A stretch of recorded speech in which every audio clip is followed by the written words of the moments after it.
जय हिंद दोस्तों, कैसे हैं आप लोग? होप आप सभी मस्त होंगे और बिंदास। तो आज हम लगाने वाले हैं अपने PS4 में लिक्विड मेटल। और जो लोग नहीं जानते उन लोगों के लिए मैं क्विकली बता दूं कि लिक्विड मेटल लगाने से आपकी कोई भी डिवाइस हो, चाहे लैपटॉप, चाहे पीसी, चाहे कंसोल वगैरह, वो शहीद हो सकता है। तो आज हम अपने PS4 को शहीद करने वाले हैं। सो बेसिकली ये एक्सपेरिमेंट होगा। और जो लोग अभी तक इस वीडियो में बने हुए हैं उन लोगों को मैं बता दूं, मैं मजाक कर रहा था गाइस, ये हम आज नहीं करने वाले हैं बिकॉज लिक्विड मेटल के अगेंस्ट में बहुत सारे जो डिफरेंट डिफरेंट तरह के हाई थर्मल कंडक्टिविटी वाले थर्मल पेस्ट आपको मिलते हैं, उनको आप ट्राई कर सकते हैं और वो एक अच्छा सोल्यूशन आपको दे सकते हैं। और इसका रीज़न ये है कि लिक्विड मेटल उन केसेस में ज़्यादा अच्छा परफॉर्म करता है जहाँ पर आपके हीट सिंक और कूलिंग सोल्यूशन एक बहुत बड़ा साइज में आपको देखने को मिलता है। और आपके CPU डाइस से आप कॉपर हीट पाइप, बड़े बड़े कॉपर हीट पाइप से या लंबे लंबे कॉपर हीट पाइप से आप अच्छे से उससे हीट को ट्रांसफर कर सकते हैं हीट सिंक तक, जहाँ पर एक बड़ा फैन या बड़ा हीट सिंक रहेगा जो आपको कूलिंग अच्छे से प्रोवाइड करेगा। बट जनरली कंसोल्स, लैपटॉप वगैरह में इतने छोटे स्पेसेस में आपको अच्छा कूलिंग सोल्यूशन नहीं देखने को मिल सकता है। और उसी वजह से लिक्विड मेटल और दूसरे जो थर्मल पेस्ट है उनके साथ कोई बहुत बड़ा मेजर डिफरेंस नहीं आता है। सो यदि डिफरेंस नहीं आता तो रिस्क लेने का कोई फ़ायदा नहीं है। सो आप क्या कर सकते हैं, आप अपने PS4 में लिक्विड मेटल की जगह पे थर्मल पेस्ट वगैरह चेंज कर सकते हैं। और ये मेरा C14 का सब जीरो का मैंने मंगाया है और ये काफ़ी अच्छा थर्मल कंडक्टिविटी आपको प्रोवाइड करता है, 13.6 वाट पर मीटर केल्विन। इवन दो ये लिक्विड मेटल के आसपास भी नहीं है। रीज़न ये है कि लिक्विड मेटल 73 या 79 इवन जो सब जीरो का है वो प्रोवाइड करता है 79 वाट पर मीटर केल्विन। ये नंबर्स बहुत हाई है इवन दो, क्योंकि ये कूलिंग सोल्यूशन के अकॉर्डिंग डिज़ाइन किए हुए होते हैं। और बहुत सारे जो ब्रांड्स हैं वो अपने अपने तरह से वो टेस्टिंग करते हैं और उसके बाद वो कंक्लूजन देते हैं कि जो उनका थर्मल पेस्ट है वो कैसा परफॉर्म करेगा। तो जनरली मेजर केसेस में ये देखा गया है कि थर्मल पेस्ट और लिक्विड मेटल में टेम्परेचर का बहुत बड़ा डिफरेंस नहीं होता है, तो ये रिस्क लेने का कोई मतलब नहीं बनता है। तो यदि आप भी अपने PS4 में चेंज करना चाहते हैं थर्मल पेस्ट, या फिर आप उसका टेस्टिंग करना चाहते हैं किस तरह से उसे ओपन करें, बेसिकली मेरे पास PS4 Pro है। यदि आप PS4 Pro का भी ये वीडियो देखना चाहते हैं तो जरूर से इस वीडियो में पूरा बने रहें और मैं आप लोगों को बताऊंगा कि ये इसको कैसे ओपन करना है, इसका थर्मल पेस्ट कैसे चेंज करना है। और इन केस यदि आप लिक्विड मेटल को भी फॉलो करना चाहते हैं तो मैंने आपको बेसिकली एक डिस्क्लेमर दे दिया और मैं आपको वीडियो में ये भी बता दूंगा कि लिक्विड मेटल लगाने के लिए आपको क्या क्या चाहिए। सो बेसिकली हमें एक कन्फर्मर कोटिंग के लिए एक एलिमेंट चाहिए होगा, और यदि आपके पास वो भी नहीं है तो आप उसमें इलेक्ट्रिकल टेप वगैरह यूज़ करके उसे कर सकते हैं। मैंने अपने लैपटॉप में भी ये वीडियो बनाया है कि कैसे लिक्विड मेटल चेंज करना है, और यदि आप चाहें तो वो वीडियो भी देख सकते हैं, वो भी मैं अपने चैनल में आप लोगों को नेक्स्ट डाल दूंगा। सो यदि आप कोई मेरा ये कंटेंट अच्छा लगता है और इसी तरह के फ्यूचर में एक्साइटिंग कंटेंट्स आप देखना चाहते हैं तो जरूर से इस चैनल को सब्सक्राइब कीजिए, लाइक कीजिए और अपने विचार कमेंट में डाल दीजिए और नोटिफिकेशन बेल आइकन को जरूर से दबा के जाइए। सो बिना किसी देरी के इस वीडियो को स्टार्ट करते हैं। So let's roll the intro.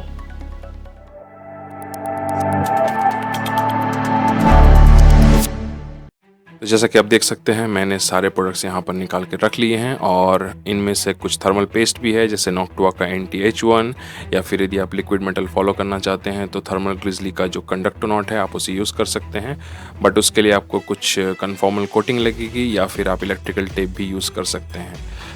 तो एक अच्छा ऑप्शन रहेगा यदि आप रिस्क लेना चाहें तो। थर्मल ग्लिसरी का एक और प्रोडक्ट है वो है क्रायोनॉट, जो कि अच्छा परफॉर्मेंस देता है, तो आप उसे भी चेक कर सकते हैं यदि आपको उसको लगाना है तो। और ये सब जीरो की तरफ से एक नया प्रोडक्ट लॉन्च हुआ है C14, जिसका थर्मल कंडक्टिविटी काफ़ी अच्छा है, 13.6 वाट पर मीटर केल्विन, जो कि आज मैं यूज़ करने वाला हूँ और चेक करते हैं कि ये कैसा अच्छा परफॉर्मेंस मुझे देगा। क्लीनिंग के लिए कुछ ब्रशेस वगैरह भी आप यूज़ कर सकते हैं। मैंने टूथ ब्रश और एक छोटा सा फ्लैट ब्रश यूज़ किया है, और ये कुछ ट्वीज़र्स हैं जिसको आपको यूज़ करना है रिबन केबल्स वगैरह कुछ ओपन करने के लिए PS4 के अंदर से। और उसके साथ आप आइसोप्रोपाइल अल्कोहल भी ले सकते हैं, क्योंकि इसे आपको यूज़ करना है वाइपिंग के लिए, और कुछ cotton clothes.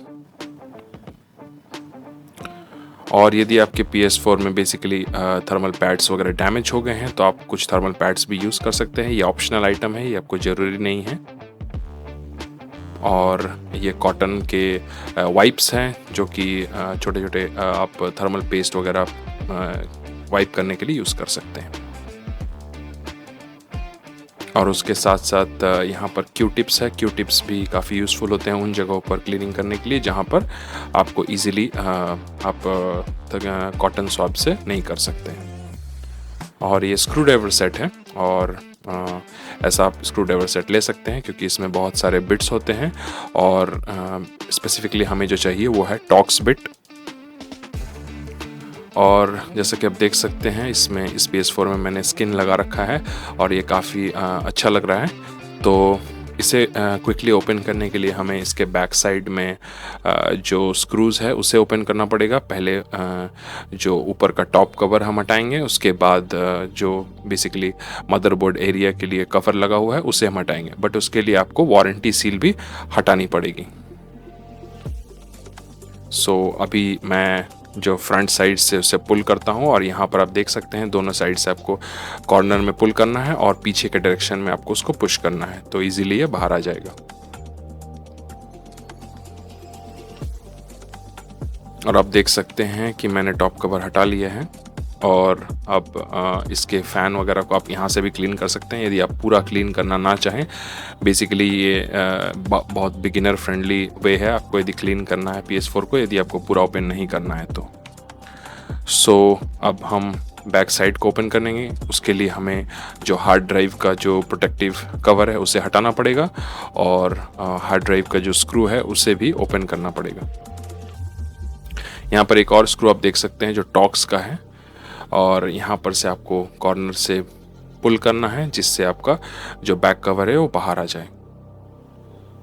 So first of all हमें टॉक्स बिट यूज़ करना है, और टॉक्स बिट यूज़ करके उसके स्क्रू को ओपन करना है जो वारंटी सील वाला स्क्रू है।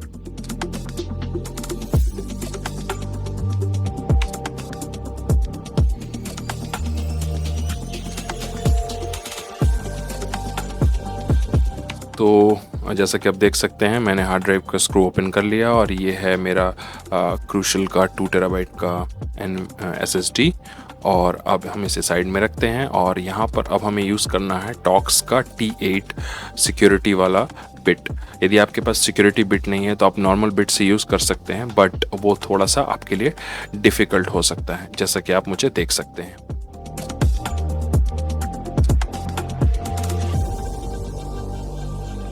अब मैंने वारंटी सील वाली स्क्रू हटा ली है, और आप यहाँ पर देख सकते हैं कि आपको 2 लैचेस मिलते हैं, और हो सकता है आपके केस में आपको एक और स्क्रू हटाना पड़ जाए, वो PS4 मॉडल के ऊपर डिपेंड करता है। और अब आपको क्या करना है, अपने PS4 के कॉर्नर से उसे ऊपर की तरफ पुश करना है। हो सकता है आपके केस में आपको थोड़ा प्रेशर ज़्यादा लगाना पड़ जाए, तो आपको डरने की कोई ज़रूरत नहीं है, आप उसे धीरे धीरे कर सकते हैं। और आपको मिडिल सेक्शन से भी उसे ऊपर उठाना है ताकि वो इजीली उठ जाए, और जैसे ही वो उठ जाता है आपको उसे पीछे के डायरेक्शन में पुश करना है।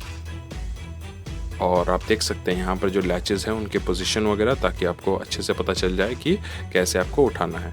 तो यहाँ पर एक और एक्स्ट्रा टेप दी गई है, मेरे केस में वहाँ पर कोई स्क्रू वगैरह नहीं था तो मैंने इजीली ओपन कर लिया, बट हो सकता है आपके केस में आपको स्क्रू मिल जाए वहाँ पर, तो आप ज़रूर से उसे चेक कर लीजिएगा। तो अब मैं क्या करता हूँ, मैं सारे स्क्रू वगैरह को ओपन करूँगा, और जितने भी रिबन केबल्स हैं उन्हें ओपन करना है। सो फर्स्ट ऑफ ऑल हम ओपन करेंगे जो वाईफाई वाला सेक्शन है, वाईफाई के जो भी केबल्स वगैरह आप देख सकते हैं, ब्लैक केबल्स और रिबन केबल्स। तो रिबन केबल्स को थोड़ा आपको संभाल के करना है क्योंकि वो थोड़े फ्रैजाइल होते हैं, और पीछे आप फ़ैन कनेक्टर भी देख सकते हैं, तो उसे भी हम ओपन करते हैं।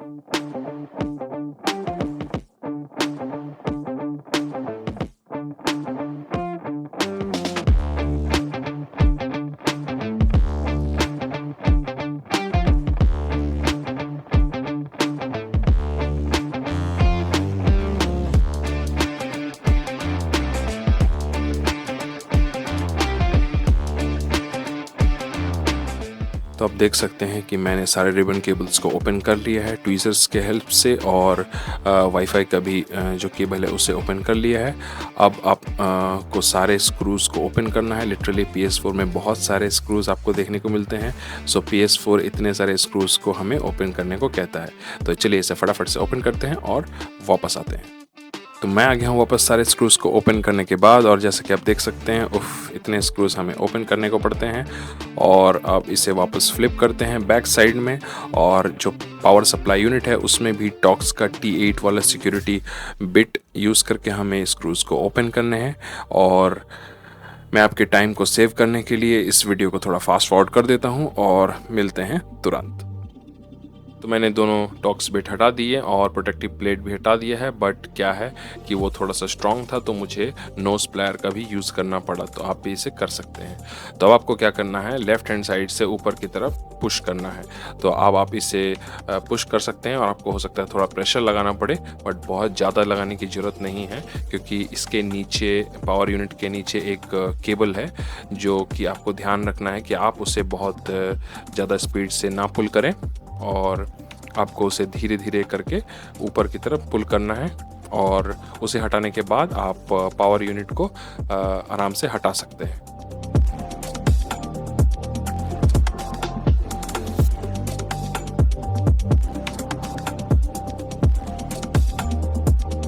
तो अब हम इसके प्रोटेक्टिव मेश को यहाँ से हटा सकते हैं, और इसे हटाने से हमें कंप्लीट मदरबोर्ड असेंबली दिख जाएगी। और यहाँ पर आपको कुछ छोटे छोटे कंपोनेंट्स देखने को मिल सकते हैं जिनके पीछे थर्मल पैड्स लगे हुए हैं, और ये बेसिकली पैसिव कूलिंग के लिए लगे हुए होते हैं। तो आपको चेक करके रखना है कि ये अपने प्लेस में रहे जब आप इसे वापस से रीअसेंबली करते हैं। तो अब हम इसके CPU के हाउसिंग को ओपन करेंगे, और आप देख सकते हैं यहाँ 2 स्क्रूज हैं जिन्हें आपको 1 बाय 1 करके ओपन करना है। बेसिकली एक बार में आप एक साइड वाला ओपन मत कीजिए, ये टेंशन के लिए अच्छा नहीं है, क्योंकि यहाँ काफ़ी सारा टेंशन बना हुआ रहता है।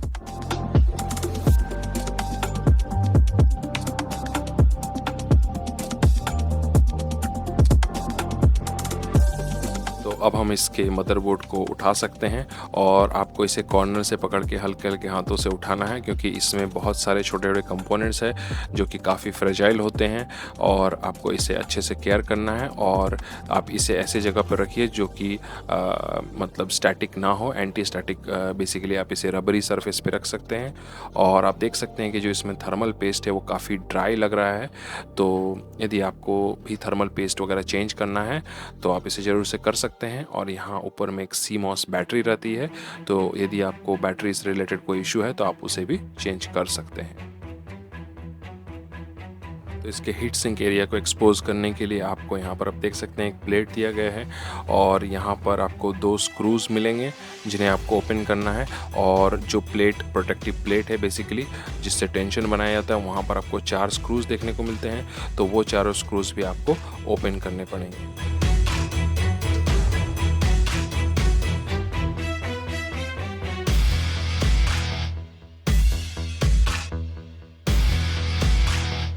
तो अब हम इसके हीट सिंक को यहाँ से एक्सेस कर सकते हैं, और इसके बैक साइड में जो यहाँ फ़ैन लगा हुआ है उसे भी हम इजीली यहाँ पर ओपन करके क्लीन कर सकते हैं। और मेरे केस में आप देख सकते हैं कि हीट सिंक में उतना कोई ज़्यादा डस्ट नहीं है, बट एनीवेज मैं इसे क्लीन करूँगा, और बैक साइड में जो फ़ैन है उसे भी मैं क्लीन करूँगा और वापस से यहाँ पर लगा दूँगा। तो यदि आपके केस में बहुत सारा डस्ट है तो आप उसे यहाँ क्लीन करके लगा सकते हैं। तो इसे क्लीन करने के लिए मैं यूज़ करने वाला हूँ अकारो का जो एयर डस्टर है, क्योंकि ये काफ़ी पावरफुल है। जैसे कि आप देख सकते हैं ये हाथ में काफ़ी अच्छा फोर्स जनरेट कर रहा है, और इसका भी मैंने सेपरेट रिव्यू बनाया है। यदि इन केस आप इंटरेस्टेड हो तो आप वो वीडियो भी चेकआउट कर सकते हैं। बट फॉर नाउ मैं अभी इसे क्लीन करने वाला हूँ, और फटाफट से इसे क्लीन करते हैं। मैं वीडियो थोड़ा फास्ट फॉरवर्ड कर दूँगा ताकि आपका थोड़ा टाइम सेव हो सके।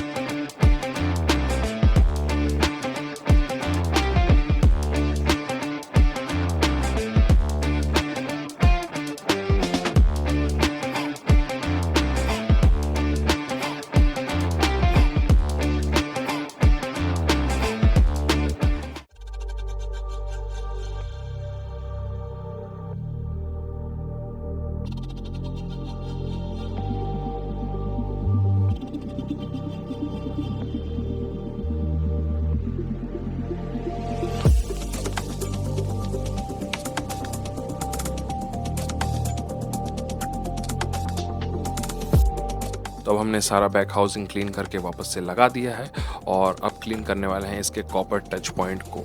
तो उसके लिए मैं यूज़ करने वाला हूँ कॉटन वाइप्स और आइसोप्रोपाइल अल्कोहल, और फटाफट से इसे क्लीन करते हैं और मिलते हैं।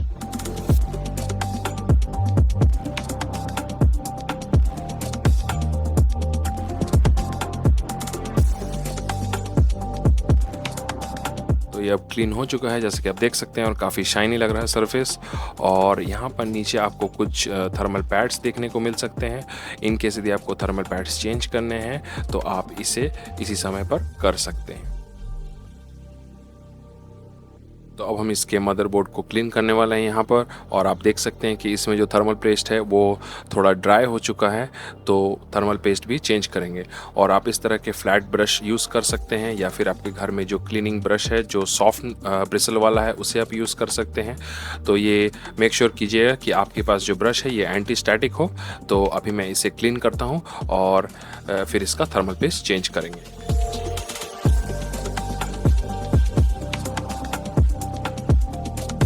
तो अब इसके थर्मल पेस्ट को वाइप करने के लिए मैं कॉटन वाइप्स का यूज़ करने वाला हूँ एंड आइसोप्रोपाइल अल्कोहल।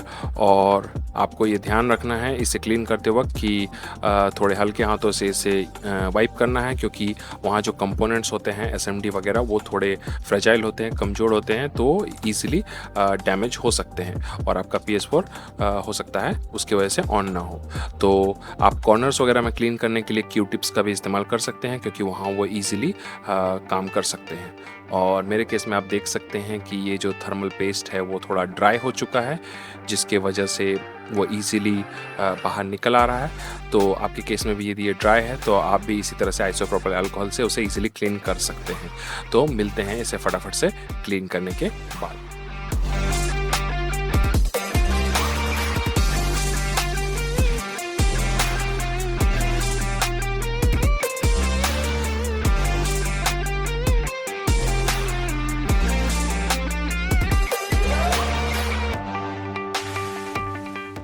तो हमने APU डाई सरफेस को काफ़ी क्लीन कर लिया है, और अब हम इसमें चेंज करने वाले हैं थर्मल पेस्ट।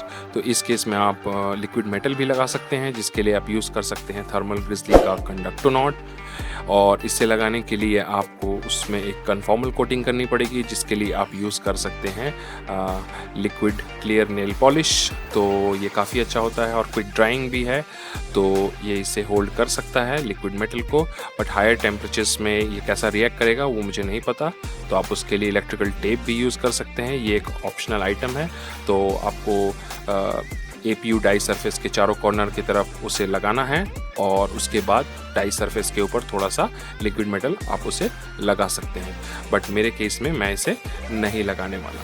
तो हमारे केस में हम यूज़ करने वाले हैं सब ज़ीरो की तरफ से आने वाला है C14, क्योंकि ये हायर थर्मल कंडक्टिविटी के साथ आता है, और इसके थर्मल परफॉर्मेंस को भी हम आज चेक करने वाले हैं।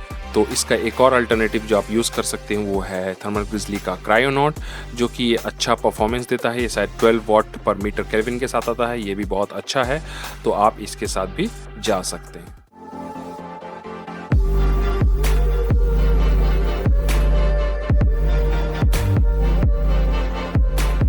तो थर्मल पेस्ट लगाने के लिए मैं जो ये छोटा सा चम्मच मिलता है वाइट कलर का, मैं इसे यूज़ करने वाला हूँ, और इसी से मैं उसे पूरा स्प्रेड करूँगा। और आप इसमें P मेथड भी यूज़ कर सकते हैं, तो आपको छोटा सा P बनाना है और आप उससे भी इसे लगा सकते हैं। बट मैं इसे पूरा स्प्रेड करने वाला हूँ इस छोटे से चम्मच से, क्योंकि इसका यूज़ तो करना बनता है।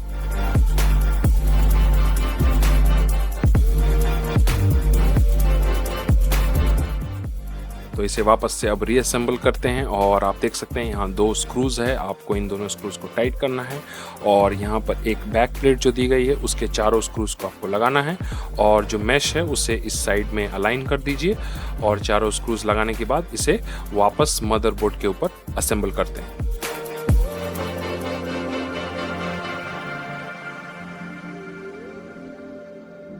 तो अब इसके मदरबोर्ड को उसके हीट सिंक के ऊपर असेंबल करते हैं और उसके लिए आपको सही से सारी चीज़ें अलाइन करनी पड़ेंगी और सारे रिबन केबल्स वगैरह सभी को ध्यान रखना पड़ेगा। तो पहले जो पोर्ट्स वाला सेक्शन है उसे आप नीचे कर लीजिए और उसे नीचे करने के बाद आप सारे कॉर्नर्स की तरफ से मिलाकर चेक कर सकते हैं कि सही से जो है वो सारे पॉइंट्स जा रहे हैं कि नहीं। और ये काम आपको थोड़ा धीरे धीरे करना पड़ सकता है, तो आप अपना टाइम ले लीजिए ये काम करने के लिए। और सारे रिबन केबल्स को पहले आप निकाल लीजिए ताकि रिबन केबल्स वगैरह आपके मदरबोर्ड के नीचे दब ना जाए और किसी तरह से डैमेज ना हो जाए। तो मैं ये वीडियो थोड़ा फास्ट फॉरवर्ड कर देता हूँ, बट आप ये अपना धीरे धीरे कर सकते हैं।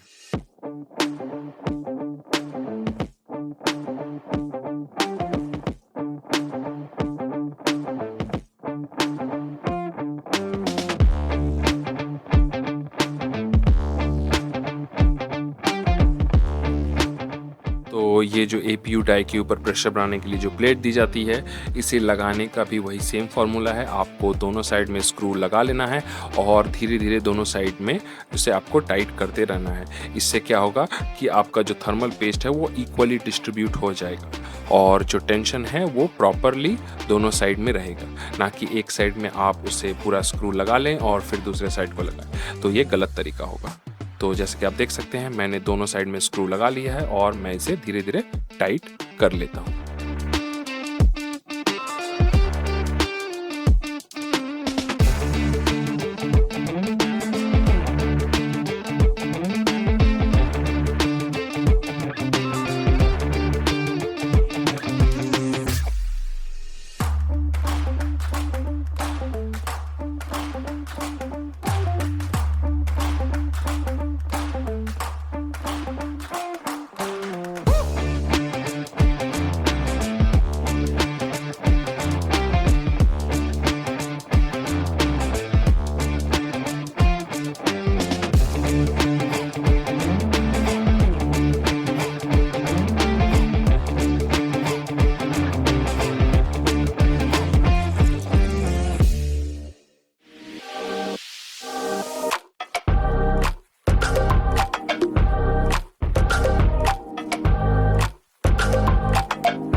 तो सारे कनेक्शंस को लगाने के बाद अब हम इसे फ्लिप करते हैं और बैक साइड में जो पावर यूनिट है उसे हमें वापस से लगाना है। और यदि आपका भी पावर यूनिट थोड़ा डस्टी है तो आप उसे ब्रश से क्लीन कर सकते हैं या फिर आप कंप्रेस्ड एयर भी यूज़ कर सकते हैं। और इसे लगाना भी बहुत सिंपल है, आपको उसका रिबन केबल वहाँ पर अटैच करना है एंड उसे वापस उसी तरह से बिठा देना है जिस तरह से आपने उसे ओपन किया था।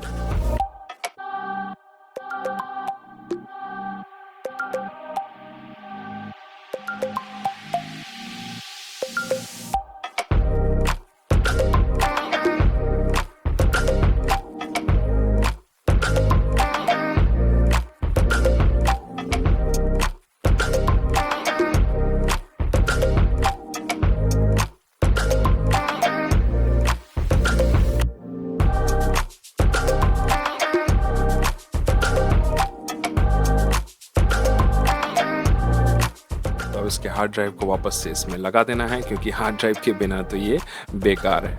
तो इसके हार्ड ड्राइव को लगाने के बाद उसमें एक स्क्रू होता है, उसे भी आपको उसमें लगा देना है एंड उसका एक ब्लैक कलर का प्रोटेक्टिव कवर रहता है, उसे भी आप लगा सकते हैं।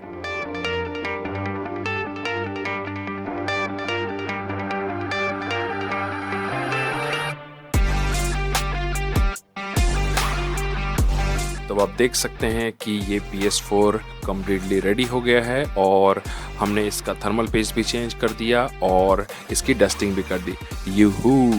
तो अब हम इसमें बहुत सारे गेम्स खेल सकते हैं और इसमें एक अच्छा परफॉर्मेंस बूस्ट भी हमें मिल जाएगा और किसी तरह का लैग भी नहीं मिलेगा। तो यदि आपको मेरा ये कंटेंट अच्छा लगा तो आप ज़रूर से सब्सक्राइब कीजिए मेरे चैनल को और लाइक कीजिए, शेयर कीजिए इस वीडियो को। कोई सवाल या सुझाव है तो आप उसे कमेंट सेक्शन में डाल दीजिए और नोटिफिकेशन बेल आइकन को दबा दीजिए। तब तक के लिए मिलते हैं किसी दूसरे वीडियो में। बी सेफ, टेक केयर, जय हिंद।